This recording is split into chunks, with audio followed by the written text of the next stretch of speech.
എല്ലാ പ്രിയപ്പെട്ട പ്രേക്ഷകർക്കും നമസ്കാരം. മറ്റൊരു വീഡിയോയിലേക്ക് സ്വാഗതം. തള്ള വൈബ് തന്ത വൈബ് എന്നൊക്കെ പറഞ്ഞ് ആളുകൾ മെച്ചോർഡായിട്ട് സംസാരിക്കുന്ന സമയത്ത് അവരെ അപമാനിക്കുന്ന ഒരു രീതി പൊതുവായിട്ടുണ്ട് എന്നുണ്ടെങ്കിലും ഈ രണ്ട് പദപ്രയോഗങ്ങളെയും ക്യാൻസൽ ചെയ്യാനായിട്ട് ഞാൻ ആഗ്രഹിക്കുന്നില്ല. തന്ത വൈബ് അടുപ്പിക്കുന്ന ആളുകളുണ്ട്, തള്ള വൈബ് അടുപ്പിക്കുന്ന ആളുകളുണ്ട്. തള്ള തന്ത എന്നൊക്കെ പറയുന്നത് ഓരോ റോളുകളാണ്. ഒരു കുട്ടിയുടെ അച്ഛനോ അമ്മയോ ആവുന്ന സമയത്താണ് നമ്മൾ തള്ളയായി തന്തയായി എന്നൊക്കെ പറയുന്നത്.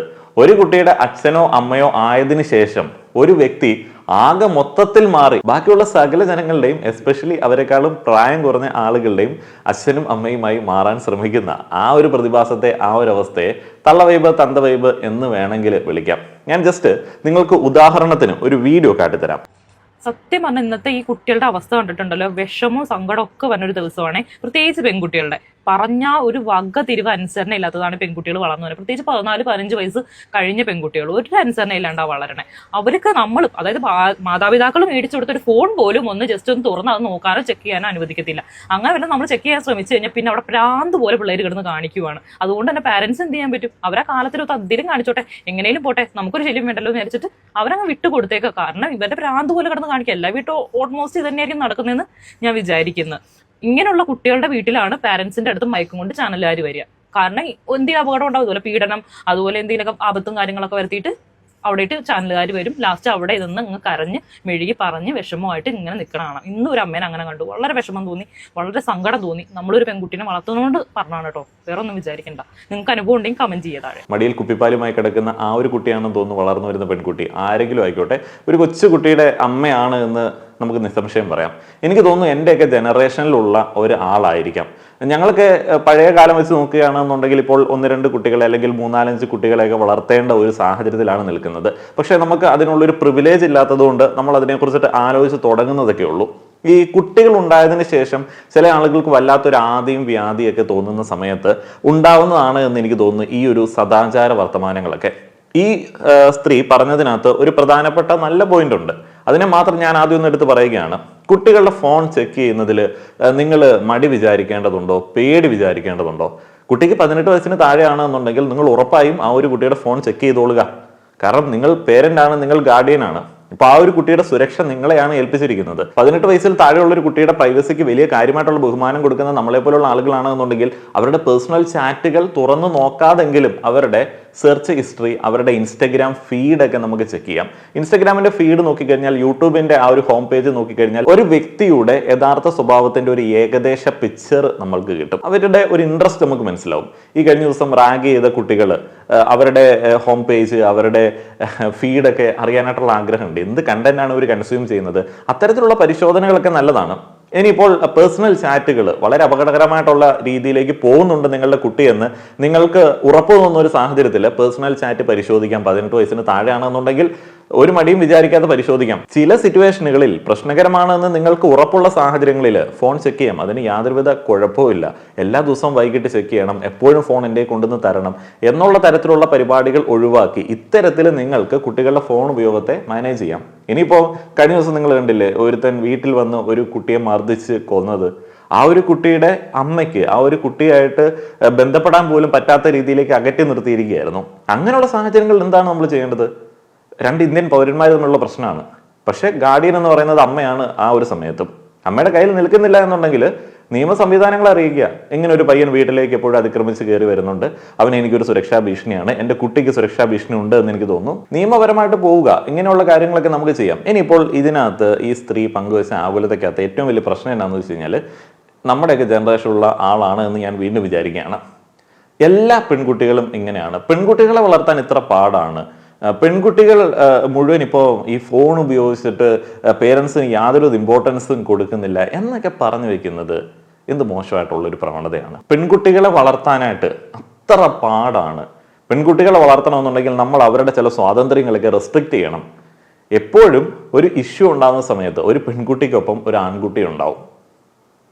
ഈ രണ്ടാളുകളെയും വളർത്തിക്കൊണ്ടു വന്ന സാഹചര്യങ്ങൾക്ക് ഒരു പങ്കുണ്ട് എന്നുണ്ടെങ്കിലും അവരിടപെടുന്ന മേഖലകളിൽ അവർ ചെന്നുപെടുന്ന ചില സ്ഥലങ്ങളിലെ പ്രശ്നങ്ങളൊക്കെയാണ് പലപ്പോഴും അവരുടെ ജീവിതത്തിൽ പ്രശ്നങ്ങളായിട്ട് വരുന്നത്. അപ്പോൾ ആൺകുട്ടിയെയും പെൺകുട്ടിയെയും അവരിടപെടുന്ന മേഖലകളെയും കൂടെ മാറ്റിയെങ്കിൽ മാത്രമേ നമുക്കൊരു വ്യക്തിയെ നല്ല ഒരാളായിട്ട് മാറ്റാൻ വേണ്ടി പറ്റത്തുള്ളൂ. അല്ലാതെ ഏതെങ്കിലും ഒരു ഏജിലേക്ക് ഫോക്കസ് ചെയ്ത് ഏതെങ്കിലും ഒരു വ്യക്തിയിലേക്ക് ഫോക്കസ് ചെയ്ത് കുട്ടികളെ മാത്രം എടുത്തു വെച്ചങ്ങ് നന്നാക്കി കളഞ്ഞേക്കാം നാളത്തെ നല്ല തലമുറയ്ക്ക് വേണ്ടി എന്ന് വിചാരിച്ചിട്ട് വല്ല കാര്യമുണ്ടോ? ഒരു കാര്യമില്ല. ഇനിയിപ്പോൾ അടുത്ത വീഡിയോയിലേക്ക് പോകാം. ഈ ഒരു പുള്ളിക്കാരുടെ തന്നെ അടുത്തൊരു വീഡിയോ ഉണ്ട്. നമ്മുടെ തന്നെ പല പല ജില്ലകളിലുള്ള കുട്ടികൾ സെറ്റിൽഡ് ആണ് ഇപ്പം എറണാകുളം ജില്ലയിലോട്ടാണ്. അപ്പോൾ ഈ എറണാകുളത്തേക്ക് പഠിക്കാൻ പോകണം, എറണാകുളത്തേക്ക് എനിക്ക് വർക്കിന് പോകണം, അല്ലെങ്കിൽ എനിക്ക് എന്തെങ്കിലും ഒരു കോഴ്സ് ഉണ്ട് അവിടെ പോയി പഠിച്ചാലേ പറ്റുള്ളൂ എന്ന് മക്കൾ പറയുമ്പോൾ നിങ്ങൾ ജസ്റ്റ് ഒന്ന് അന്വേഷിക്കണം കേട്ടോ. മാതാപിതാക്കളുടെ അടുത്ത് എനിക്ക് പറയാനുള്ളത്, പഠിക്കാൻ പോയേക്കാണെന്ന് പറയുമ്പോൾ നമുക്ക് പൈസ കൊടുത്തല്ലേ പറ്റുള്ളൂ. ഫീസായിട്ട് നമ്മളൊരു പൈസ കൊടുക്കുമല്ലോ. സത്യത്തിൽ അങ്ങനെ ഒരു കോഴ്സും ഉണ്ടാവില്ല, അങ്ങനത്തെ ഒരു പഠന കേന്ദ്രവും ഉണ്ടാവില്ല അവിടെ. ആദ്യം തന്നെ അങ്ങനത്തെ ഒരു സ്ഥലമുണ്ടോ, പഠിക്കുന്നൊരു സ്ഥലമുണ്ടോ, ആ കോഴ്സ് നമ്മുടെ മക്കൾക്ക് ആവശ്യമുള്ളതാണോ, ആ കോഴ്സ് നമ്മുടെ കുട്ടികൾ പഠിച്ചതിൻ്റെ ബാക്കിയാണോ ആ കോഴ്സ് ചെയ്യേണ്ട അത്യാവശ്യം അവർക്കുണ്ടോയെന്ന് എങ്ങനെ ജസ്റ്റ് നിങ്ങളൊന്ന് അന്വേഷിച്ച് അറിഞ്ഞിട്ട് അങ്ങോട്ട് വിടുക. ഇതാണ് പ്രശ്നം. നാട്ടിലുള്ള എല്ലാ ആളുകളുടെയും തള്ളയാവാൻ വേണ്ടിയുള്ള ശ്രമം കൊണ്ടുണ്ടാവുന്ന ഒരു പ്രശ്നമാണ്. കൊച്ചിയിൽ ഇങ്ങനെയാണേ, ബാംഗ്ലൂർ ഇങ്ങനെയാണേ, കൊച്ചിയിൽ പോകുന്ന പിള്ളേരെ ഒന്ന് ശ്രദ്ധിച്ചോണേ, ബാംഗ്ലൂർ പോകുന്ന പിള്ളേരെ ഒന്ന് നോക്കിക്കോണേ എന്നൊക്കെ പറയുമ്പോൾ സംഭവിക്കുന്നത് എന്താണ്? സദാചാരം തന്നെയാണ്. ഇപ്പം നിങ്ങളുടെ കുട്ടി വളരെ നല്ലൊരു കോഴ്സിന്, നല്ല ജോലി സാധ്യത ഉള്ളൊരു കോഴ്സിന് മര്യാദയ്ക്ക് ബാംഗ്ലൂർ പോയി പഠിച്ചാലും ഇമ്മാതിരി തള്ള വൈബ് വർത്തമാനങ്ങൾ ഉള്ളതുകൊണ്ട് ആ ഒരു കുട്ടിയെക്കുറിച്ചിട്ട് വൃത്തികേടുകൾ പറഞ്ഞു വരുത്താനായിട്ട് ഈ പുള്ളിക്കാരുടെ അതേ ഏജുള്ള മൈൻഡ് സെറ്റുള്ള അമ്മമാർ ഒരു സൈഡിലുണ്ടാവും, തന്ത വൈബുള്ളവന്മാർ. ബാംഗ്ലൂർ പോയിട്ടുള്ള കുട്ടികളെ കുറിച്ചിട്ടുള്ള മീമുകളൊക്കെ കണ്ടു കഴിഞ്ഞാൽ എന്തോരം വൈകൃതങ്ങളാണ് ഇവന്മാർക്ക് എന്ന് നമ്മൾ ചിന്തിച്ചു. എല്ലാ ആളുകളെയും സ്ലട്ട് ഷെയിം ചെയ്യുകയാണ്. അത് ഇമാതിരി ഡയലോഗ് വന്നിട്ട്, ഈ സ്ത്രീ പറയുന്ന പോലുള്ള ഡയലോഗ് വന്നിട്ട് അടിക്കുന്നതുകൊണ്ടാണ്. കൊച്ചിയെയും ആ ഒരു രീതിയിലേക്ക് മാറ്റിയെടുക്കാൻ വേണ്ടിയുള്ള ശ്രമമുണ്ട്. ഏതെങ്കിലുമൊക്കെ പിള്ളേർ അല്ലെങ്കിൽ ഏതെങ്കിലുമൊക്കെ യുവതി യുവാക്കൾ എന്തെങ്കിലുമൊക്കെ അവിടെ എവിടെയും പോയി ചെയ്യുന്നുണ്ട് എന്നുണ്ടെങ്കിൽ അത് ലോകത്തെ എല്ലായിടത്തും അങ്ങനെയുള്ള ആളുകളുണ്ട്, അങ്ങനെയൊക്കെ ചെയ്യാറുണ്ട്. നമ്മുടെ കുട്ടികൾ അത് തിരഞ്ഞെടുക്കാതിരിക്കുന്നത് നമ്മൾ വളർത്തിക്കൊണ്ട് വന്ന ഒരു രീതിയും അവരുടെ ഒരു വ്യക്തിത്വത്തിൻ്റെയൊക്കെ അടിസ്ഥാനത്തിലാണ്. അനാവശ്യമായിട്ടുള്ള ഭീതി വ്യാപാരമാണ്. ഇപ്പോൾ ഈ പുള്ളിക്കാരുടെ തന്നെ എന്തോരം വീഡിയോസ് ഉണ്ടെന്നറിയാം. ആ ഒരു പേജിൽ ആകെ വ്യൂസ് ഇട്ടിരിക്കുന്ന ഈ സദാചാര വർത്തമാനത്തിന് മാത്രമേ ഉള്ളൂ. ഭീതി വ്യാപാരം എന്ന് പറയും. പക്ഷെ പേടിപ്പിക്കുക, ആളുകളങ്ങ് പേടിപ്പിക്കുക. അപ്പോഴത്തേന് വലിയ വിദ്യാഭ്യാസമൊന്നും ഇല്ലാത്ത അച്ഛനമ്മയ്ക്ക് ഒരു ആദ്യമാണ്, അയ്യോ ആ കോഴ്സ് എടുത്ത് അവൾ പോയത് അതിന് വേണ്ടിയാണോ, ആ കോഴ്സ് എടുത്ത് അവൻ പോയത് അതിന് വേണ്ടിയാണോ. അപ്പോൾ ഇതിനകത്ത് 99% നല്ല ഉദ്ദേശത്തോടെ പോയ കുട്ടികൾക്ക് പോലും സ്ട്രെസ്സ് ഈ മാതാപിതാക്കൾ കൊടുത്തുകൊണ്ടിരിക്കും. അതേപോലെ തന്നെ ഈ ഒരു കോഴ്സ് എടുത്തിട്ട് ജോലി കിട്ടാതിരിക്കുകയാണ്, പരീക്ഷയ്ക്ക് പാസ്സാവാതിരിക്കുകയാണെന്നുണ്ടെങ്കിൽ അപ്പോഴേ ഇതുപോലുള്ള വീഡിയോസ് കാണുന്ന ആളുകൾ പറയും, ആ നീ വേറെ എന്തോ ഉദ്ദേശത്തിന് വേണ്ടി പോയതാണ്, നീ പഠിക്കാൻ വേണ്ടി ഒന്നുമല്ല പോയത്. എന്തിനാണ് ഇങ്ങനത്തെ ഭീതി വ്യാപാരം നടത്തുന്നത്? നിങ്ങൾക്ക് വേണമെങ്കിൽ ഈ ഒരു കാര്യം പല രീതിയിൽ പ്രസൻറ്റ് ചെയ്യാം. എങ്ങനെയാണ്? എറണാകുളത്തൊക്കെ പലവിധ തട്ടിപ്പ് കോഴ്സുകളും കോളേജുകളൊക്കെ ഉണ്ട്. ഡാറ്റയുടെ അടിസ്ഥാനത്തിൽ, തെളിവുകളുടെ അടിസ്ഥാനത്തിൽ നിങ്ങൾക്ക് ഈസി ആയിട്ട് പറയാൻ പറ്റും, ഇന്ന കോഴ്സ് ഇന്ന സ്ഥാപനം വാർത്തയിൽ പൂട്ടിപ്പോയതായിട്ട് അറിയുന്നു. അപ്പം ഇങ്ങനെയുള്ള പല സ്ഥാപനങ്ങളുണ്ടേ. നമ്മുടെ കുട്ടികളെ അങ്ങനെയുള്ളിടത്ത് കൊണ്ടുപോയി ചേർക്കുന്ന സമയത്ത് ഒന്ന് ശ്രദ്ധിക്കണേ. അത് പറഞ്ഞു കഴിഞ്ഞാൽ ഓക്കെ, നിങ്ങൾക്ക് നിങ്ങളുടെ കാര്യം കമ്മ്യൂണിക്കേറ്റ് ചെയ്യാൻ പറ്റും. അല്ലാതെ അതിനകത്ത് കുട്ടികൾ വേറെ പല ഉദ്ദേശത്തോടെയാണ് അങ്ങോട്ടേക്ക് പോകുന്നത് എന്നൊക്കെ എന്തിനാണ് പറയണത്? ഒരു 2.5 വയസ്സുള്ള ഒരു കുഞ്ഞിന്റെ മരണത്തിന് കാരണം സ്വന്തം അമ്മയും അമ്മാവനുമാണ് അത്രേ. പോലീസ് അതിന് പറയുന്ന കാരണം അന്ധവിശ്വാസവും പുറത്ത് പറയാൻ പോലും പറ്റാത്ത വഴിവിട്ട ബന്ധവുമാണെന്നാണ് പറയുന്നത്. ഒരു സൈഡിൽ അന്ധവിശ്വാസവും ഒരു സൈഡിൽ വഴിവിട്ട ബന്ധവും. ഇത് ആരെങ്കിലും ഒന്ന് ചോദ്യം ചെയ്ത് കഴിഞ്ഞാൽ പിന്നെ അവരെ എന്താ പറയുക, തന്തവൈബാക്കും, തള്ളവൈബാക്കും, സദാചാര ദ്രോഹികളാക്കും, പിന്നെ ഒന്നും പറയണ്ടല്ലോ. ഇവിടെ എന്ത് ചെയ്താലും ഒരു ശിക്ഷയില്ല. അഥവാ ശിക്ഷിക്കപ്പെട്ട ഏതെങ്കിലും പ്രതികളുണ്ടെങ്കിൽ മന്ത്രിസഭ കൂടി പുറത്താക്കുമല്ലേ. പിന്നെ നമ്മളെല്ലാവരും സൂക്ഷിച്ച് ജീവിക്കുക, അത്ര തന്നെ. എങ്ങനെ നമ്മൾ സമൂഹമായിട്ട് ഇടപെടരുത് എന്നുള്ളതിൻ്റെ ഒരു എക്സാമ്പിളാണ് ഇതൊക്കെ. ഇങ്ങനെയൊന്നും നമ്മൾ അവിടെ എവിടെയും പോയി അഭിപ്രായമൊന്നും പറയരുത് കേട്ടോ. ഇപ്പം എന്താണ്, ഇന്നലെ ഒരു കുട്ടിയെ കിണറ്റിലെറിഞ്ഞ് കൊന്ന ഒരു വാർത്ത നമ്മൾ കേട്ടിരുന്നു. അതിനകത്ത് അമ്മയും സഹോദരനും തമ്മിലുള്ള ചില വഴിവിട്ട ബന്ധം എന്നൊക്കെയാണ് വാർത്താമാധ്യമങ്ങളിൽ കണ്ടത്. അതൊക്കെ നമ്മുടെ മൊറാലിറ്റിക്ക് വിരുദ്ധമാണ്, നമ്മുടെ മൂല്യങ്ങൾക്ക് വിരുദ്ധമാണ്, ഒരു കുട്ടിയുടെ മരണത്തിന് വരെ കാരണമായിട്ടുള്ള മോശമായിട്ടുള്ള ഒരു രീതിയാണ് എന്ന് നമുക്കറിയാം. ഇതൊക്കെ മനസ്സിലാക്കാനായിട്ടുള്ള കോമൺ സെൻസ് നമുക്കുണ്ട്. ഈ വീട്ടിൽ നടക്കുന്ന കാര്യങ്ങളെ നമുക്ക് കയറി ചോദ്യം ചെയ്ത് എത്രത്തോളം തിരുത്താൻ പറ്റും? നമ്മുടെ സമൂഹത്തിൽ പലയിടത്ത് അങ്ങനെ നടക്കുന്നുണ്ടാവാം. ഒരു കുട്ടിയുടെ മരണത്തിന് കാരണമാവുന്ന ഒരു കാര്യമാണോ ആ വീട്ടിൽ നടക്കുന്നത് അല്ലാത്തതെന്ന് നമുക്ക് എങ്ങനെ അറിയാൻ പറ്റും? അവിടെ ഇവർ പറയുന്ന പോലെ ചോദ്യം ചെയ്യുക, സദാചാര പോലീസ് കളിക്കുക, അത് എത്രത്തോളം പ്രാക്ടിക്കലാണ്? ചുമ്മാ അങ്ങോട്ട് അടിച്ചു വിടുകയാണ്. നമുക്ക് എങ്ങനെ ഇടപെടാൻ പറ്റും? നമ്മൾ ഒട്ടും പ്രതീക്ഷിക്കാത്ത ആളുകളായിരിക്കും ഒരു ക്രൈമിൽ ഏർപ്പെടുന്നത്, അവരുടെ വീട്ടിലായിരിക്കും ഒരു ക്രൈം നടക്കുന്നത്. നമുക്കൊരു തോന്നലുണ്ടെന്ന് പറഞ്ഞ് മറ്റേ സൂക്ഷ്മദർശിനിക്കകത്ത് നസ്രീനെ പോലെ കണ്ട വീടിൻ്റെയൊക്കെ മതിൽ വലിഞ്ഞു കയറാനായിട്ട് നമുക്ക് പറ്റും. അങ്ങനെ ചെയ്യരുത്, അത് അകത്ത് പോണ കേസാണ്. അങ്ങനെ ഒളിഞ്ഞു നോക്കി വലിയ കേസ് അന്വേഷിക്കുന്ന, വലിയ സംഭവം കാണിക്കുന്ന, മാസ് കാണിക്കുന്നത് മറ്റേ ആ സിനിമയ്ക്കകത്തെ നസ്രിയെ കൊണ്ട് മാത്രമേ പറ്റത്തുള്ളൂ, നമ്മളെ കൊണ്ട് പറ്റത്തില്ല. ഇവരെ പോലുള്ള ആളുകളുടെ ഒരു ചിന്ത എന്ന് പറയുന്നത് പോലീസ്, നിയമ സംവിധാനം, നമ്മുടെ നിയമങ്ങൾ, അതുകൊണ്ടൊന്നും ഒരു കാര്യമില്ല, ഞങ്ങളങ്ങ് ഇറങ്ങിയാലെല്ലാം നടക്കത്തുള്ളൂ. കഴിഞ്ഞ ദിവസം മറ്റേ ആ ചെന്താമരയെ പിടിച്ചുകൊണ്ട് പോയപ്പോഴത്തേന് നാട്ടുകാരവിടെ കിടന്ന് പറയുന്നത് കേട്ടില്ലേ, ഇങ്ങോട്ട് തന്നേക്ക്, ഞങ്ങൾ തല്ലി കൊന്നേക്കാം, നിങ്ങൾക്ക് പറ്റത്തില്ലല്ലോ എന്നൊക്കെ. എന്നാ ഡയലോഗൊക്കെയാണ്. മാധ്യമങ്ങൾ അത് റിപ്പോർട്ട് ചെയ്തിരിക്കുന്നു. നിങ്ങൾക്ക് തോന്നുന്ന ആളുകളെയൊക്കെ അങ്ങ് തല്ലിക്കൊല്ലാനാണ് എന്നുണ്ടെങ്കിൽ എത്ര ആളുകളോട് മരിച്ചേനെ? ഇപ്പം ചെന്താമരയുടെ കേസ് നമുക്കറിയാം. വേറെ ആളുകളെ സംശയത്തിന്റെ പേരിൽ ആളുകൾ തല്ലിക്കൊല്ലുന്നുണ്ട്. അപ്പം അങ്ങനെയുള്ള സാഹചര്യങ്ങൾക്ക് ഒഴിവാക്കണം.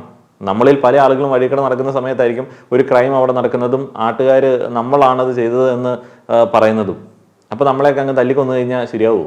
അപ്പം ഇതിനൊക്കെ ഒരു രീതികളുണ്ട്, കോമൺ സെൻസ് ഉണ്ട്. അല്ലെങ്കിൽ ഒരു എക്സാമ്പിൾ ആലോചിച്ച് നോക്കിയേ. നിങ്ങൾ അവിവാഹിതനായിട്ടുള്ള ഒരു ചെറുപ്പക്കാരനാണ്. നിങ്ങളുടെ പെങ്ങൾ വിവാഹം കഴിച്ച് പോയി, എന്നാൽ അവൾ ഡിവോഴ്സായി തിരിച്ച് വീട്ടിലേക്ക് വന്നു. നിങ്ങളും നിങ്ങളുടെ പെങ്ങളും കുട്ടിയുമുള്ള വീടാണ് പിന്നെയുള്ള വീട്. നിങ്ങളൊരു വീട് ആയിട്ട് അങ്ങ് താമസിക്കുകയാണ്.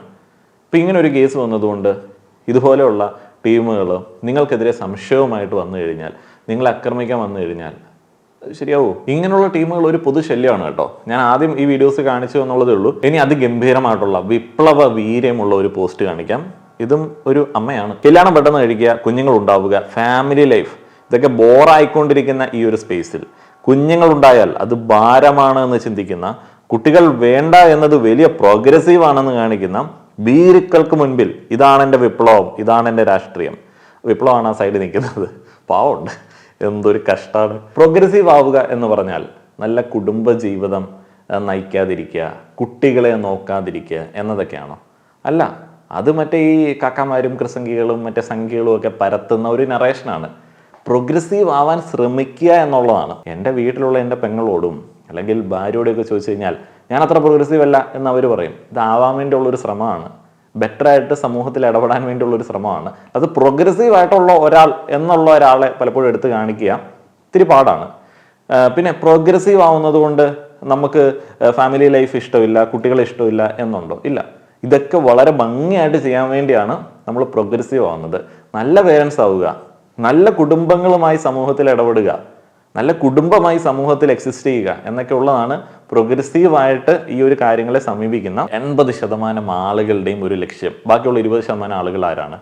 ഈ ഫാമിലി, അല്ലെങ്കിൽ ഈ കുട്ടികൾ, അല്ലെങ്കിൽ വിവാഹം കഴിക്കുക എന്നുള്ള കാര്യങ്ങൾ അല്ലാതെ തന്നെ വ്യക്തിയായിട്ട് തന്നെ വളരെ പുരോഗമനപരമായിട്ട് ചിന്തിച്ച് സമൂഹത്തിൽ ഇടപെടുക എന്നുള്ളതാണ് ബാക്കിയുള്ള ആളുകളുടെ ഉദ്ദേശം. മാന്യമായിട്ട് ജീവിക്കുക എന്നുള്ളതാണ് പ്രോഗ്രസീവായിട്ട് കാര്യങ്ങളെ നോക്കിക്കാണുക എന്നുള്ളതിൻ്റെ ഉദ്ദേശം. പ്രോഗ്രസീവ് എന്ന് പറയുന്നത് പുരോഗമനപരം എന്ന ഒരു മീനിങ് ഉള്ളതിന്. നിങ്ങൾ പറമ്പിൽ കാര്യം സാധിക്കാൻ വേണ്ടി പോവാറില്ല, വഴിയരികിൽ കാര്യം സാധിക്കാൻ വേണ്ടി പോവാറില്ല. നിങ്ങൾ വീട്ടിൽ ശൗചാലയം ഉണ്ടാക്കിയിട്ടുണ്ട് എന്നുണ്ടെങ്കിൽ അതും പ്രോഗ്രസീവ് ആയിട്ടുള്ള ഒരു മാറ്റമാണ്. നിങ്ങൾ പ്ലാസ്റ്റിക് മറ്റുള്ള വേസ്റ്റിൽ നിന്നിട്ട് കളക്ട് ചെയ്ത് സെഗ്രിഗേറ്റ് ചെയ്ത് സൂക്ഷിച്ച് ഹരിതകർമ്മ സേനയ്ക്ക് കൊടുക്കുന്നുണ്ട് എന്നുണ്ടെങ്കിൽ അതും പ്രോഗ്രസീവ് ആയിട്ടുള്ള ഒരു മാറ്റമാണ്. അതേപോലെ തന്നെ നിങ്ങളുടെ കുട്ടികൾക്ക് വിദ്യാഭ്യാസത്തിനാണ് കൂടുതൽ പ്രാധാന്യം നിങ്ങൾ കൊടുക്കുന്നത് എന്നുണ്ടെങ്കിൽ അതും പ്രോഗ്രസീവ് ആയിട്ടുള്ള മാറ്റമാണ്. ഈ പറയുന്ന പല കാര്യങ്ങൾ ചെയ്തിരുന്ന സമയത്തും ചെയ്യാൻ ശ്രമിച്ച കാലത്തും ഈ മതവാദികൾ വന്ന് പറഞ്ഞിട്ടുണ്ട് അതൊക്കെ മോശമാണ്, വിദ്യാഭ്യാസം പെൺകുട്ടികൾക്ക് കൊടുക്കരുത്, ഇന്ന പ്രായത്തിന് മുമ്പ് കെട്ടിക്കണേ. അവരൊക്കെ പറയുന്നത് കേട്ട് ഓരോന്ന് ചെയ്തതിന്റെ ദോഷഫലങ്ങൾ നേരിട്ട് കണ്ടതുകൊണ്ടാണ് നമ്മളിപ്പോൾ ഈ വിവാഹം, കുട്ടികൾ എന്നീ കാര്യങ്ങളിലൊക്കെ ചില കാര്യങ്ങൾ സജസ്റ്റ് ചെയ്യും. എല്ലാം പെട്ടെന്ന് കഴിക്കുക, ഭയങ്കര സിമ്പിൾ ആണല്ലോ. എല്ലാം പെട്ടെന്ന് അങ്ങോട്ട് കഴിക്കുക. വളരെ പ്രിവിലേജ്ഡ് ആയിട്ടുള്ള ആണുങ്ങൾക്കും പെണ്ണുങ്ങൾക്കും മാത്രം നടക്കുന്ന ഒരു കാര്യമാണ്. ഫിനാൻഷ്യലി സെറ്റിൽഡ് ആയിട്ടുള്ള നല്ല ഫാമിലി റിച്ച് ആയിട്ടുള്ള ആളുകൾക്ക് മാത്രം നടക്കുന്ന ഒരു കാര്യമാണ്, കൂടുതലായി നടക്കുന്ന ഒരു കാര്യമാണ് കല്യാണം പെട്ടെന്ന് കഴിക്കുക എന്നുള്ളത്. രണ്ടാമതായിട്ട് ഇതിനൊക്കെ ഒന്ന് പ്രിപ്പയർഡ് ആവണ്ടേ, മെന്റലി പ്രിപ്പയർഡ് ആവണ്ടേ. വേറെ ഒരു തരത്തിലുള്ള കരിയർ പ്ലാനും വിദ്യാഭ്യാസ പ്ലാനുകളും ഇല്ലാത്ത ആളുകൾക്ക് പലപ്പോഴും നടക്കുന്ന ഒരു കാര്യമാണ്, ഞാൻ ആദ്യം പറഞ്ഞ കാര്യങ്ങളും കൂടെ ഉണ്ടെങ്കിൽ നടക്കുന്ന ഒരു കാര്യമാണ് പെട്ടെന്ന് വിവാഹം കഴിക്കുക എന്നുള്ളത്. പിന്നെ സ്ത്രീകൾക്ക് ഇമാതിരി ഡയലോഗൊക്കെ വന്നിട്ട് അടിക്കുക, എസ്പെഷ്യലി മതത്തിലെ സ്ത്രീകൾക്ക് ഇമാതിരി ഡയലോഗൊക്കെ വന്നിട്ട് അടിക്കാം. കാരണം വിവാഹം കഴിക്കാൻ വേണ്ടി എന്തെങ്കിലും ചെയ്യേണ്ടതുണ്ടോ? ഒന്നും ചെയ്യേണ്ടതില്ല. പ്രായമായാൽ മതി. പ്രായമായി എന്ന് ചുറ്റുപാടുമുള്ള ആളുകൾക്ക് ബോധ്യപ്പെട്ടാൽ മതി. അതിപ്പോൾ പ്രാദേശികമായിട്ട് പ്രായത്തിനകത്ത് ചില വ്യത്യാസങ്ങളൊക്കെ ഉണ്ട്, മതപരമായിട്ടും പ്രായത്തിൻ്റെ ചില വ്യത്യാസങ്ങളൊക്കെ ഉണ്ട്. ഇതങ്ങ് ആയാൽ മതി. എന്നിട്ട് വെറുതെ വീട്ടിലങ്ങ് ഇരിക്കുക, സൗന്ദര്യമൊക്കെ സംരക്ഷിച്ചങ്ങ് വീട്ടിലങ്ങ് ഇരിക്കുക. അപ്പം കുറേ ആളുകൾ വരും, ബന്ധുക്കാരെല്ലാം കൂടെ വരും, കല്യാണം ആലോചിച്ചേക്കാം. അങ്ങനെ ആളുകൾ നിങ്ങളുടെ വീട്ടിലേക്ക് വരുന്നു. പെൺകുട്ടിക്ക് അവിടെ നിന്ന് ഇറങ്ങേണ്ട ആവശ്യമില്ല, നിങ്ങളുടെ വീട്ടിലേക്ക് വരുന്നു. നിങ്ങൾ അവിടെ ഇറങ്ങി വെറുതെ അങ്ങ് നിൽക്കുന്നു. നിങ്ങളുടെ സൗന്ദര്യം അവർക്ക് ബോധിക്കുകയാണെന്നുണ്ടെങ്കിൽ, നിങ്ങളുടെ വീട്ടിൽ നിന്ന് കിട്ടുന്ന പണത്തിൻ്റെ കാര്യത്തിൽ അവർ സംതൃപ്തരാണ് എന്നുണ്ടെങ്കിൽ അവരൊക്കെ പറയുന്നു. നിങ്ങൾ അതിനു മുമ്പേ തന്നെ ഈ പയ്യൻ്റെ ചുറ്റുപാടൊക്കെ അന്വേഷിക്കും. എന്നിട്ട് നിങ്ങൾ അവിടെ തന്നെ ഇരിക്കുന്നു. അവർ വീണ്ടും ആ ഒരു സ്ഥലത്തേക്ക് വരുന്നു വിവാഹം നടത്താൻ വേണ്ടി. എന്നിട്ട് അവർ അവിടെ നിന്ന് നിങ്ങളെ അങ്ങടേക്ക് കൊണ്ടുപോകുന്നു. നിങ്ങൾ അവിടെ പോയിരിക്കുന്നു. ഇതാണ് 90% മതപരമായിട്ട് ജീവിക്കുന്ന സ്ത്രീകളുടെ ഒരു പോരാട്ടം, രാഷ്ട്രീയം എന്നൊക്കെ പറയുന്നത്. പല ആണുങ്ങൾക്കും ഇത് പോസിബിൾ ആവില്ല. പല ആണുങ്ങൾക്കും ഈ ഒരു പോരാട്ടം നടത്താൻ വേണ്ടി പറ്റാറില്ല. അവനെ പൈസ ഇല്ലെങ്കിൽ ആരും അങ്ങോട്ടേക്ക് അടുപ്പിക്കില്ല. അവൻ്റെ വിവാഹം വൈകും. ആ പാവപ്പെട്ടവന് 2 പെങ്ങന്മാരുണ്ട്, അവരും മതപരമായിട്ടുള്ള ചുറ്റുപാടിൽ മാത്രം ജീവിക്കുന്ന ആളുകളാണെന്നുണ്ടെങ്കിൽ അതുങ്ങളുടെ വിവാഹവും വൈകും. എന്നാ മതപരമാണെന്ന് പറഞ്ഞാലും പൈസ കൊടുക്കണമല്ലോ, ഈ ചെക്കൻ നയിച്ചുണ്ടാക്കണമല്ലോ അതുങ്ങളെ കെട്ടിച്ചു വിടാനായിട്ടുള്ളത്. അപ്പോൾ അവിടെ ചിലപ്പോൾ അതുങ്ങൾ ജോലിക്ക് പോകും, പൈസ ഉണ്ടാക്കാൻ വേണ്ടി ശ്രമിക്കും. ആ പാവങ്ങളുടെ വിവാഹവും വൈകും. അതൊക്കെ എന്തോ മോശമായിട്ടുള്ള കാര്യമാണ്. നിങ്ങളെപ്പോലെ പോരാളിയാവണം എന്നൊക്കെ പറഞ്ഞു കഴിഞ്ഞാൽ എല്ലാ ആളുകൾക്കും പറ്റുന്ന കാര്യമല്ല. പ്രിവിലേജിൻ്റെ കൊടുമുടി കയറിയിട്ട് ഒരുമാതിരി തോന്നിയാസം വിളിച്ച് പറഞ്ഞിട്ട് മാസ് പറഞ്ഞേക്കുന്നു. കുഞ്ഞുങ്ങളുണ്ടാവുക എന്ന് പറയുന്നത് ഇത് മറ്റേ മിഷനകത്തുനിന്ന് ഇങ്ങനെ എടുക്കണ കേസ് കേട്ടല്ല. കുടുംബജീവിതത്തിലേക്ക് കിടക്കുമ്പം ഇതും പ്രിവിലേജിൻ്റെ ഒരു ഭാഗം തന്നെയാണ്. കുഞ്ഞുങ്ങൾ ഉണ്ടാവണമെന്നുണ്ടെങ്കിൽ അറ്റ്ലീസ്റ്റ് ഈ ഭാര്യയും ഭർത്താവും കുറച്ച് നാളുകളെങ്കിലും ഒന്നിച്ച് ജീവിക്കണ്ടേ? നമ്മുടെ നാട്ടിലെ പല പാവങ്ങൾക്കും വിവാഹം കഴിക്കാൻ വേണ്ടി പൈസ ഉണ്ടാക്കിയതിന് ശേഷം അതിൻ്റെ കടം വീട്ടാൻ വേണ്ടി തിരിച്ച് പിറ്റേന്ന് തന്നെ ഗൾഫിലേക്ക് പോകേണ്ട സാഹചര്യമൊക്കെ ഉണ്ട്. ഇപ്പോൾ കുറേയൊക്കെ കുറഞ്ഞു. 5-10 ദിവസം വീട്ടിൽ നിൽക്കുകയാണ്. ആ ദിവസങ്ങളിൽ ഈ പെൺകുട്ടിയുടെ ഫിസിക്കൽ ആൻഡ് മെൻ്റൽ കണ്ടീഷൻ കൂടെ കൺസിഡർ ചെയ്തിട്ട് വേണം കുട്ടിയെന്ന ആവശ്യം ഉന്നയിക്കാൻ വേണ്ടി. പിന്നെ അതിൻ്റെ ഡേറ്റുകളുണ്ട്. ആ ഒരു ഡേറ്റുകളിൽ ഇവർക്ക് ബന്ധപ്പെടാൻ പറ്റണം. അങ്ങനെയുള്ള പ്രിവിലേജ് പോലും പല ആളുകൾക്ക് ഇല്ല. ചില ആളുകളുടെ ജോലി സ്ഥലം വേറെ വേറെ ആയിരിക്കാം, അവരുടെ ജോലി സമയം വേറെ വേറെ ആയിരിക്കാം. ഇതൊക്കെ ചെയ്യുന്നത് പണം കുന്നുകൂട്ടി ആഡംബര ജീവിതം നയിക്കാൻ വേണ്ടിയല്ല പല ആളുകളും. അത്യാവശ്യം ഒന്ന് നടന്നു പോകണമെന്നുള്ളതേ ഉള്ളൂ പല ആളുകൾക്കും. ഒരു വീട്, കുടുംബക്കാർക്ക് എല്ലാവർക്കും കൂടെ കയറി പോകാനായിട്ടുള്ള ഒരു കാറ്, ആരോഗ്യം, ഭാവിയിലേക്ക് റിട്ടയർ ആവുന്ന സമയത്ത് ഒരു കരുതൽ, കുട്ടികളുടെ വിദ്യാഭ്യാസം, ഇത്രയൊക്കെ ഇവിടെ ഉള്ള ഒരു മജോറിറ്റി ചിന്തിക്കുന്നുള്ളൂ. അതൊന്ന് രണ്ടറ്റം കൂട്ടിമുട്ടിക്കാനുള്ള ഓട്ടത്തിനിടയിൽ പലപ്പോഴും വൈകും.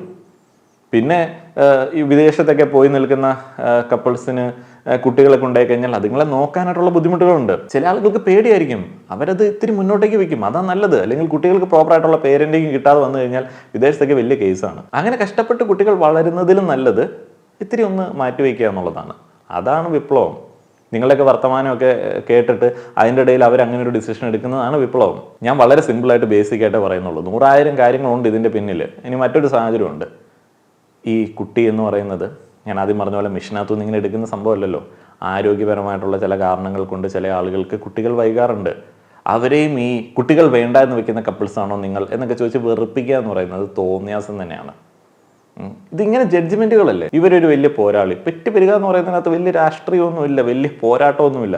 സ്വാഭാവികമായിട്ട് എല്ലാ ജീവികളിലും നടക്കുന്ന ഒരു സംഗതിയാണ്. ഞാനൊരു അമ്മയാണ്, ഞാൻ ഒരു അച്ഛനാണ്, എല്ലാവരും ഞങ്ങളെ ബഹുമാനിക്കണം, ഞങ്ങളെ കുട്ടിയെ കണ്ടില്ലേ, നോക്ക് എൻ്റെ വിപ്ലവം കണ്ടില്ലേ എന്നൊക്കെ ചോദിക്കുന്നതിന് ഇത്തിരി ഉളുപ്പ് വേണ്ട. ഇത് ലോകത്ത് ആരംഭം മുതൽ എല്ലാ ജീവികളിലും നടക്കുന്ന ഒരു പ്രവൃത്തിയാണ്.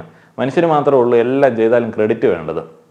മറ്റേ ഞാൻ 10 മാസം ചുമന്നു അതിനെ കണക്ക് മക്കളോട് പറയും, നാട്ടുകാർ മൊത്തം അറിയണം, നീ എൻ്റെ കൊച്ചായിട്ട് ജനിച്ചതുകൊണ്ട് നിനക്ക് എന്നോട് വലിയ കടപ്പാടുണ്ട്, നിന്നെ ജനിപ്പിച്ചതുകൊണ്ട് നീ എന്നെ ബഹുമാനിക്കണം. എന്തിനാണ് ഈ എല്ലാത്തിനകത്ത് ക്രെഡിറ്റ് വാങ്ങാൻ പോകുന്നത്? എസ്പെഷ്യലി ബന്ധങ്ങളിലെങ്കിലും ഈ അവർ കടപ്പെട്ട് കിടക്കണമെന്നുള്ളൊരു ചിന്ത മാറ്റി വയ്ക്കുക. ഫാമിലി ലൈഫ് ബോറായിക്കൊണ്ടിരിക്കുന്ന ഈ ഒരു സ്പേസിൽ എന്നൊക്കെ വർത്താനാണ്. ആർക്ക് ബോറായി?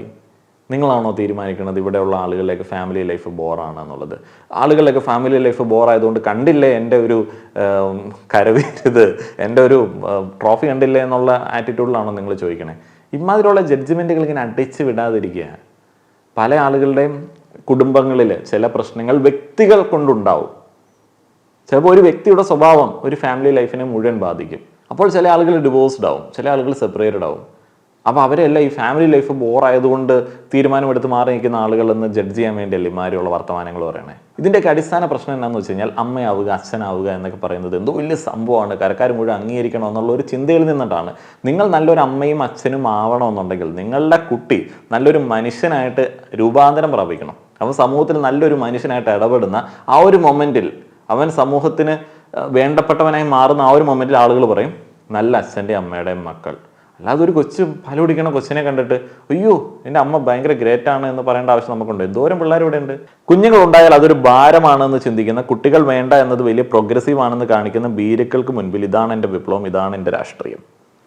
കുഞ്ഞുങ്ങൾ ഉണ്ടായിക്കഴിഞ്ഞാൽ അതൊരു ഭാരമാണെന്നുള്ളതല്ല പ്രോഗ്രസീവ് ആയിട്ടുള്ള സമൂഹം ചിന്തിക്കുന്നത്. കുഞ്ഞുങ്ങൾ എന്ന് പറയുന്നത് റെസ്പോൺസിബിലിറ്റിയാണ്. ആ റെസ്പോൺസിബിലിറ്റി എടുക്കാനായിട്ടുള്ള ശേഷി തങ്ങൾക്കുണ്ടോ എന്ന് പരിശോധിക്കുകയും അതില്ല എന്ന് ബോധ്യപ്പെടുന്ന സമയത്ത് വേണ്ട എന്ന് ചിന്തിക്കുകയും ചെയ്യുന്നതാണ് വളരെ പ്രോഗ്രസീവ് ആയിട്ടുള്ള ഒരു കാര്യം. അല്ലാതെ ഇതുങ്ങളെ ചുമ്മാ ജനിപ്പിച്ചിട്ട് പ്രോപ്പറായിട്ട് പേരൻറ്റിങ്ങും കൊടുക്കാതെ വളരെ ടോക്സിക് ആയിട്ടുള്ള പേരൻറ്റിങ് കൊടുത്ത് വളർത്തുന്നതിലും നല്ലത് വളർത്താതിരിക്കുന്നതാണ് എന്ന് ചിന്തിക്കുന്നതാണ് പ്രോഗ്രസീവ് ആയിട്ടുള്ള മൈൻഡ് സെറ്റ്. ഞാനിങ്ങനെയൊക്കെ പറയുമ്പോൾ ചില ആളുകൾ വളച്ചൊടിച്ചിട്ട് പറയും അവന് പിള്ളേരെ ഇഷ്ടമില്ല. എനിക്ക് പിള്ളേരെ ഭയങ്കര ഇഷ്ടമാണ്. എനിക്കും എൻ്റെ വൈഫിനും കുട്ടികളെ ഭയങ്കര ഇഷ്ടമാണ്. നമ്മൾ വിവാഹം കഴിക്കാൻ തന്നെ, നമ്മൾ അങ്ങനെ ഒരു ലീഗൽ മാരേജിലേക്ക് വരുന്ന ഒരു കാര്യത്തെക്കുറിച്ച് ചിന്തിക്കുന്ന സമയത്ത് തന്നെ നമ്മൾ ചിന്തിച്ചത് കുട്ടികളുടെ ഒരു കാര്യമാണ്. വിവാഹം കഴിക്കുന്നത് എന്തിനാണ് ശരിക്കും? രണ്ടാളുകൾക്ക് പരസ്പരം സ്നേഹിക്കാൻ വേണ്ടി വിവാഹം കഴിക്കേണ്ട ആവശ്യമൊന്നുമില്ല. കുട്ടികൾക്കൊരു ലീഗൽ സ്റ്റാറ്റസ് വേണമെന്നുണ്ടെങ്കിൽ നമ്മുടെ നാട്ടിൽ വിവാഹം വേണം. അപ്പം അതുകൊണ്ടാണ് നമ്മൾ വിവാഹത്തെ വളരെ പ്രധാനപ്പെട്ട ഒരു സംഗതിയായിട്ട് നോക്കിക്കാണുന്നത്. ബാക്കിയുള്ളത് വളരെ റൊമാൻറ്റിക് ആയിട്ടുള്ള കാര്യങ്ങളാണ്. അതിൻ്റെ ആഘോഷങ്ങൾ, നമ്മൾ താലി കെട്ടുക, നമ്മൾ മോതിരം ഇടുക, ഇതൊക്കെ ഇതിൻ്റെ റൊമാൻറ്റിക് ആയിട്ടുള്ള കാര്യങ്ങളാണ്. ഇതിനൊന്നും ഒരു ആവശ്യമില്ല. ഇതൊക്കെ നമുക്ക് അങ്ങോട്ടും ഇങ്ങോട്ടും സ്നേഹപ്രകടനത്തിനും ചുമ്മാ കൗതുകത്തിനും ചെയ്യുന്ന കാര്യങ്ങളാണ്. കുട്ടികളുടെ ലീഗൽ സ്റ്റാറ്റസ് ആണ് ഇതിൻ്റെ അടിസ്ഥാനപരമായിട്ടുള്ള സംഗതി. കുട്ടികൾ ആഗ്രഹിക്കുന്ന ആളുകളുണ്ട് എന്നുണ്ടെങ്കിൽ എൻ്റെ ഒരു പേഴ്സണൽ സജഷൻ ഇതാണ്, ഇത് അത്ര പ്രോഗ്രസീവ് ആയിട്ടുള്ള കാര്യമല്ല. ഇങ്ങനെയല്ല ചിന്തിക്കേണ്ടത്. പക്ഷേ എൻ്റെ ഒരു പേഴ്സണൽ സജഷൻ എന്താണെന്ന് വെച്ച് കഴിഞ്ഞാൽ, ഇന്നത്തെ കാലത്ത് കുട്ടികൾ ആഗ്രഹിക്കുന്ന ആളുകളാണ് എന്നുണ്ടെങ്കിൽ, ജോലിയൊക്കെ ഉണ്ട് എന്നുണ്ടെങ്കിൽ, നിങ്ങൾ കുട്ടികൾക്ക് വേണ്ടി സമയം ഇങ്ങനെ മാറ്റി മാറ്റി വയ്ക്കരുത്. കാരണം ഇത് മിഷൻ പോലെ നമ്മൾ ഉദ്ദേശിക്കുന്ന സമയത്ത് കിട്ടുന്നതല്ല. നമ്മൾ ഒത്തിരിയധികം ആളുകളുടെ അനുഭവങ്ങളിൽ നിന്ന് മനസ്സിലാക്കിയ ഒരു കാര്യം എന്താണെന്ന് വെച്ച് കഴിഞ്ഞാൽ, ചിലപ്പോൾ നമ്മൾ വിചാരിക്കുന്ന സമയത്ത് കുട്ടി നമ്മുടെ ആരോഗ്യം കാരണം കിട്ടിയെന്ന് വരില്ല.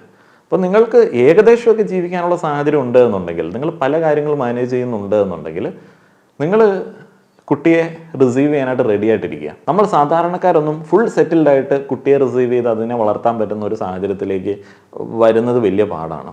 ഫുൾ സെറ്റിലായിട്ട് നമ്മുടെ ഒരു സാമ്പത്തിക അവസ്ഥയിൽ പലപ്പോഴും നടക്കില്ല. എപ്പോഴും നമ്മളിങ്ങനെ കുട്ടികളെ റിസീവ് ചെയ്യാനായിട്ടുള്ള പോസിറ്റീവ് മെൻറ്റാലിറ്റിയിലിരിക്കുക, വളരെ സന്തോഷത്തോടെ ഇരിക്കുക.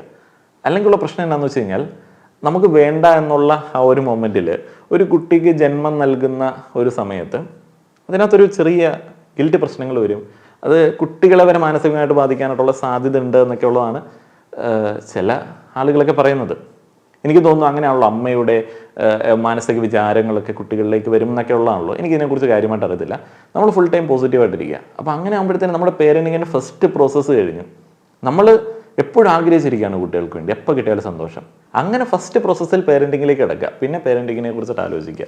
അപ്പോൾ ഈ പ്രായമൊക്കെ ഒത്തിരി കൂടുന്നത് റിസ്ക്കാണ്. പ്രഗ്നൻസി റിസ്ക്കും കാര്യങ്ങളൊക്കെ ഉണ്ട്. 30 വയസ്സൊക്കെ കഴിഞ്ഞ് കഴിഞ്ഞാൽ സ്ത്രീകൾക്ക് വലിയ ബുദ്ധിമുട്ടാണ്. അതുകൊണ്ട് തന്നെ നിങ്ങൾ പ്രിവിലേജഡ് ആണ് എന്നുണ്ടെങ്കിൽ, നിങ്ങളുടെ പങ്കാളി നിങ്ങളോട് ജീവിക്കാനായിട്ട് ഓക്കെ ആണ് എന്നുണ്ടെങ്കിൽ, നിങ്ങൾ എത്ര നേരത്തെ വേണമെങ്കിലും വിവാഹം കഴിച്ചോളുക. അതിനകത്തൊന്നും ഒരു കുഴപ്പമില്ല. അതൊക്കെ ഓരോ ആളുകളുടെ മനസ്സിൻ്റെ ആ ഒരു പക്വത കൊണ്ടും സാഹചര്യങ്ങളുടെ ആ ഒരു അനുകൂലമായിട്ടുള്ള അവസ്ഥ കൊണ്ടുമൊക്കെ നമ്മൾ തീരുമാനിക്കേണ്ട കാര്യങ്ങളാണ്. ഞാൻ പറയുന്നത്, നിങ്ങൾ വിവാഹം കഴിച്ചു, നിങ്ങൾക്ക് അത്യാവശ്യം ജോലിയൊക്കെ ഉണ്ട്, പല കാര്യങ്ങളും നിങ്ങൾ മാനേജ് ചെയ്യുന്നുണ്ട് എന്നുണ്ടെങ്കിൽ, നിങ്ങളുടെ പ്രായത്തെ ഒന്ന് കണക്കിലെടുത്തിട്ട് കുട്ടികളെന്ന് പറയുന്ന കാര്യം എത്രയും നേരത്തെ ആക്കുകയാണെന്നുണ്ടെങ്കിൽ അത്രയും നമുക്ക് നല്ലതാണ്. അല്ലെങ്കിൽ പ്രായമാവുന്ന സമയത്ത് വയസ്സാം കാലത്തൊക്കെ വലിയ പാടായിരിക്കും. ഒന്ന് ആലോചിച്ച് നോക്കുക, നിങ്ങളുടെ കുട്ടിക്ക് ഒരു സംസ്ഥാനത്ത് അഡ്മിഷൻ എടുക്കണം. നിങ്ങൾക്ക് അത്യാവശ്യം പ്രായമൊക്കെ ആയിട്ടുണ്ടെങ്കിൽ വലിയ പാടല്ലേ നിങ്ങളോടെയൊക്കെ യാത്ര ചെയ്യാനും അങ്ങോട്ടും ഇങ്ങോട്ടും ഓടാനും ഒക്കെ. അപ്പം നേരത്തെ കുട്ടികൾ ഉണ്ടാവുക എന്നുള്ളതാണ് ഏറ്റവും ബോണസ് നമുക്ക്. അത് ഏറ്റവും ബോണസ് കുട്ടികൾ നേരത്തെ ഉണ്ടാവുക എന്നുള്ളതാണ്. അപ്പം നമ്മളൊന്ന് റിട്ടയർ ആകുമ്പോഴത്തേന് നമ്മൾക്കൊരു കൈത്താങ്ങായിട്ട് അവരുണ്ടാവും. ഇതൊക്കെ വളരെ ട്രഡീഷണലായിട്ട് നമ്മൾ ചെയ്യുന്ന കാര്യങ്ങളാണ്. അതാണ് ഏറ്റവും പോസിറ്റീവായിട്ടുള്ള കാര്യങ്ങൾ. അപ്പോൾ അതിനുള്ള സൗകര്യങ്ങളുള്ള ആളുകൾ, എങ്ങനെയെങ്കിലുമൊക്കെ സൗകര്യങ്ങൾ ഉണ്ടാക്കാൻ പറ്റുന്ന ആളുകൾ ഒന്നും നോക്കണ്ട, ആ ഒരു ഡീല് പിടിക്കുന്നതാണ് നല്ലത്. ഞാൻ ഇത്രയും പറഞ്ഞ് നിർത്തുകയാണ്. ഒത്തിരിയധികം തള്ളമാരുടെയും തന്തമാരുടെയൊക്കെ ശാപം ഇപ്പം തന്നെ എനിക്കുണ്ട്. പല പിള്ളേരും പറയാറുണ്ട്, ചേട്ടൻ്റെ വീഡിയോസ് കാണുന്നത് പേരൻസ് കാണാതാണ്, അവർക്ക് ഇഷ്ടമില്ല ചേട്ടനെ എന്നൊക്കെ പറയാറുണ്ട്. എനിക്ക് വലിയ സന്തോഷമാണ് അത് കേൾക്കുന്ന സമയത്ത്. ഈ മുതിർന്ന ഒരു വിഭാഗം ആളുകൾക്ക് എന്നെ ഇഷ്ടമില്ല എന്നുള്ളത് ഞാനൊരു ക്രെഡിറ്റ് ആയിട്ട് കൊണ്ട് നടക്കുന്ന ആളാണ്. എന്ന് വെച്ച് കഴിഞ്ഞാൽ ഞാനെന്തോ തള്ള വൈബും തന്ത വൈബും ഇല്ലാത്ത ആളാണെന്ന് ഞാൻ സ്വയം ആശ്വസിക്കുന്നത് അവരുടെ വെറുപ്പ് കാണുന്ന സമയത്താണ്. പല ആൾക്കാരുടെ സംസാരിക്കാൻ പറ്റത്തില്ലെന്നേ ഈ മുതിർന്ന ആളുകളോട്. അവരുടെ ഒരു ജഡ്ജ്മെൻറ്റും അവരുടെ ആ ഒരു പഴഞ്ചൻ ചിന്താഗതിയൊക്കെ എന്തൊരു നെഗറ്റീവാണ്. ഞാൻ തന്നെ പല ആളുകളുമായിട്ട് ഈ സമയങ്ങളിലൊക്കെ ഇടപെട്ടിട്ട് എനിക്ക് വല്ലാത്ത നെഗറ്റീവ് അടിച്ച് പോയിട്ടുണ്ട്. ചില ആളുകളൊക്കെ നമ്മളോട് മുഖത്ത് നോക്കി ഇങ്ങനെ ചോദിക്കുന്ന പോലെ നമുക്ക് തോന്നും, എങ്ങനെ നീയൊക്കെ ജീവിക്കുന്നു, നിനക്കൊന്നും ജീവിക്കാൻ ഒരു അർഹതയില്ലല്ലോ, ഇങ്ങനെ കുടുംബത്തിൽ ജനിച്ചിട്ട് ഇന്ന സാഹചര്യത്തിലുണ്ടായിട്ട് എങ്ങനെയാണ് നിനക്ക് പെണ്ണ് കിട്ടിയെന്നൊക്കെ മുഖത്ത് നോക്കി ചോദിക്കുന്നത് പോലെ ചില ആളുകൾ ചോദിക്കാറുണ്ട്. നന്ദി.